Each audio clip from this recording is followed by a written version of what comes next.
magluto tayo ng simpleng pansit or noodles sa atin.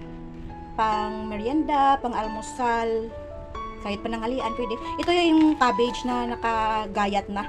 Hindi ko na binidyo guys yung mga kung paano gayatin. Alam naman niyo kung paano gayatin yung ating sahog. Simple lang, importante may sahog lang yung ating kanton or ang tawag niyo diyan, pansit or pala na.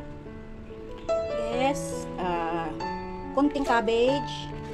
Yung iba nga dyan, mga ano-ano bang nilalagay, dami-daming Ito naman yung kanyang sahog, shrimp, fresh shrimp. Pwede rin guys yung shrimp na dry ba yun? Ito, fresh. Pero nilagay ko yung fresh, kumuha ko dun sa freezer.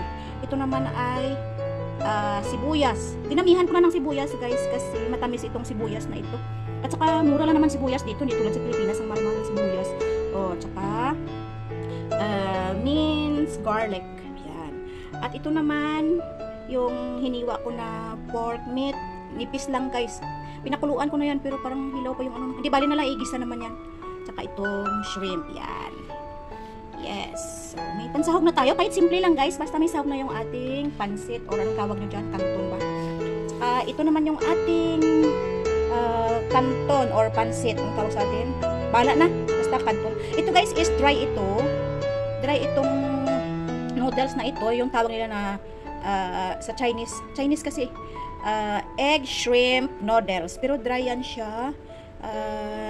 Nilaga ko lang, boil ko siya hanggang sa lumambot, pero wag naman sobra guys na lambot yung katamtaman lang yung yan, pwede pa kasi kahit na medyo half cook siya, pwede naman yan dahil igisa rin natin ito sa mga kanyang sahog at doon sa mga dami-daming may paminta yan, may paminta, may powder, chicken powder, may patis at saka yung oil na pangkisa yan.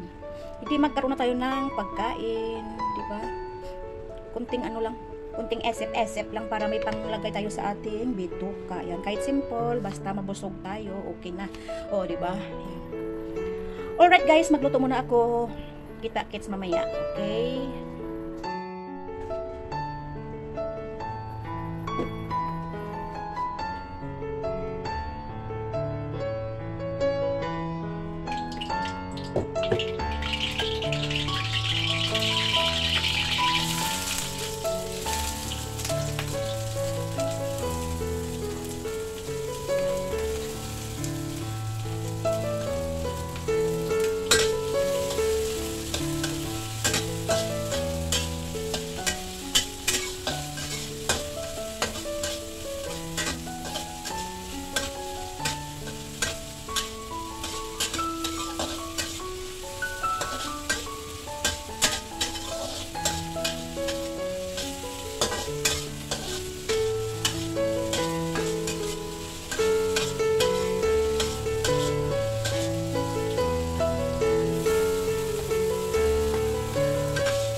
Maglagay po tayo ng kunting asin.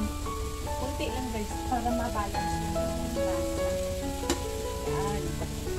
At masarap pa dyan guys, lagyan mo ng kunting asukal. Huwag lang yung kunting guys, yung nakita nyo yung sentral. Ganda yun. Sentral. Kasi pag nagluto ka, hindi lang puro maalat, hindi lang puro maasin. Dapat maglagay tayo ng kunting asukal para ma-balance yung luto. Yan. Tapos lagyan ng kunting patis na naman.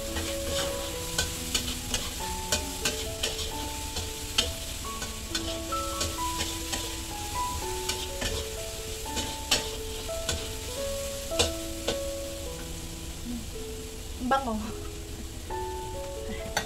Lagyan na paminta.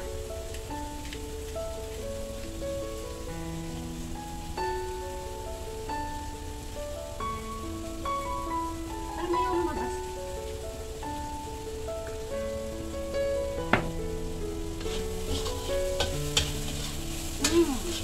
Ang bango na siya guys.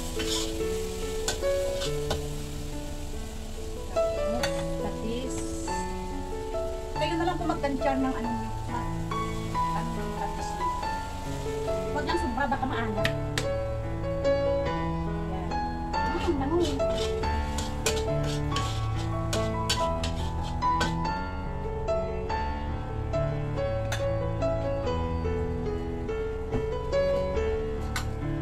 Lagyan natin ng konting asukal. Yan. Para mabalance lang yung lasa.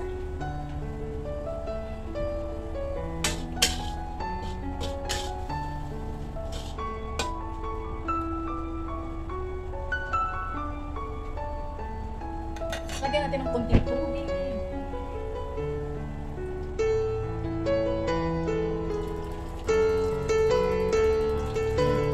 Baka sobrang maya gawang lugaw.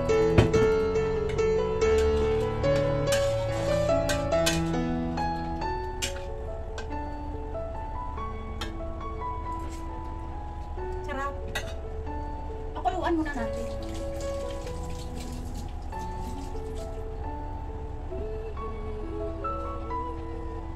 Para mabilis takpan. Okay.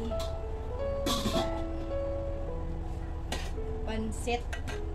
Anong tawag yan? Pansit, bihon, ruwat. Ay, ito lang ihuli natin ilagay.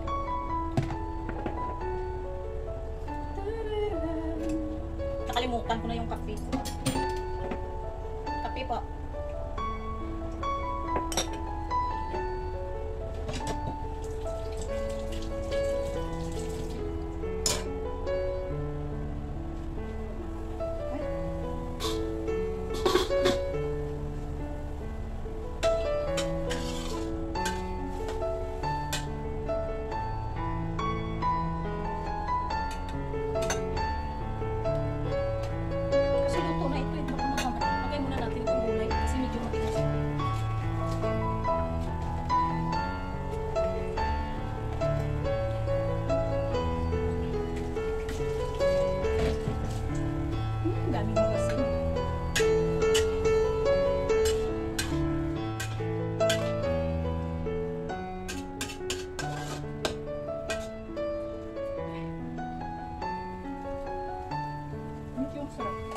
Masarap. Masarap naman. Ito yung hapon ko. Tago na natin na ako. Baka magkasya.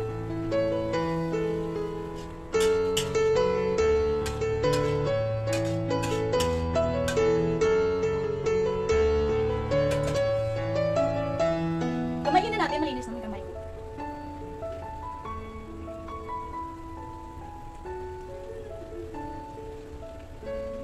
Ang haba.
Kanta-kanta lang tayo habang nagluluto.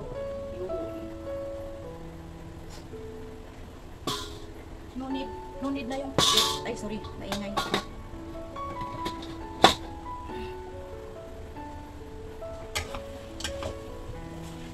Tuyo na siya.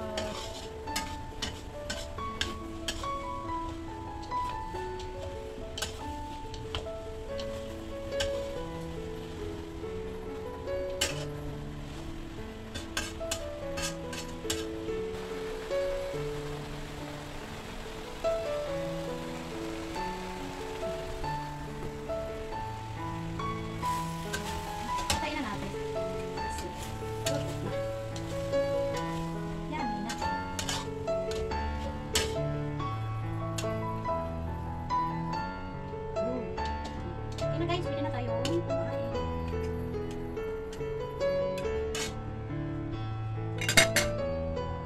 Yummy!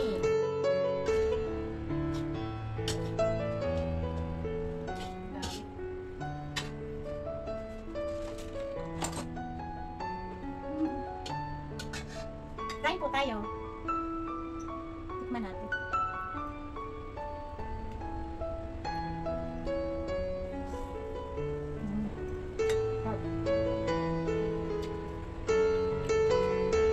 Alright guys, maraming salamat sa panonood at pagsama sa akin sa aking pagluluto ng aking pansit canton kung sa Pilipinas.